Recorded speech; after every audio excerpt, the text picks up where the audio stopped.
New Sabah Times cukup terkenal di kalangan penduduk luar bandar di Sabah. Ini hinggakan jika mereka mahu membeli sebarang surat khabar, mereka akan menyebut Sabah Times sebagai kata ganti bagi surat khabar.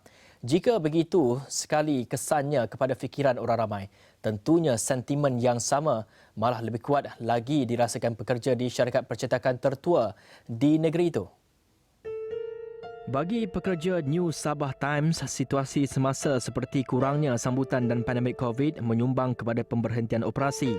Edit tekanan Muhammad Amin Muin yang telah bersama New Sabah Times sejak 1981 berkata beliau sempat berada di era penjenamaan semula percetakan itu dan ketika kegemilangannya. Namun beliau tidak dapat menolak tuntutan semasa bagi memperoleh berita telah merubah minat pembaca yang setia sebelum ini. Semua kita berasa sedih dengan penutupan akhbar ini, sebuah akhbar yang dikatakan yang tertua di Sabah, iaitu kira-kira 70 tahun yang lalu diasaskan oleh bekas Ketua Menteri Tun Fuad sehinggalah beroperasi ke hari ini. Sebelum berlakunya COVID-19 ini, sebuah akhbar yang memang diminati ramai tetapi terjejas akibat wabak yang berlaku sekarang. Pernah kita mengalami syarikat ini pernah juga mencapai keuntungan dan kita pernah juga menerima bonus dari syarikat. Jadi menunjukkan bahwa perkembangan akhbar ini memang berterusan. Tapi sejak akhir-akhir ini mungkin akibat COVID ini ianya merosot dan kita tidak dapat melakukan jualan yang begitu banyak seperti yang sebelumnya. Maklumat boleh diperoleh di ujung jari.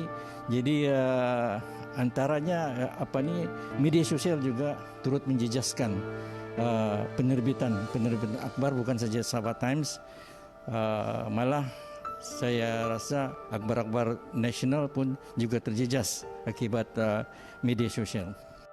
Jonathan Nicholas yang telah berkhidmat selama 3 tahun bersama percetakan itu merasa begitu sedih dengan keputusan terbabit kerana beliau baru saja bercadang mendirikan rumah tangga. Biarpun faham dan akur dengan apa yang berlaku, namun beliau mengakui ia bukanlah suatu yang mudah untuk dihadam. Memang tahu hari ini akan datanglah, sebab kita memang boleh nampak newspaper industri semakin sales dia makin drop, menjunam. Jadi memang kalau kita tidak adapt kepada teknologi, daripada kita terus rugi, bos kita tutup teruslah, kan? Saya rasa begitu. Dan pasal tu dorang ada kasih tinggal 3 bulan punya gaji. Lepas tu add on dengan gaji bulan ni. For me yang kerja 3 tahun mungkin okey lah.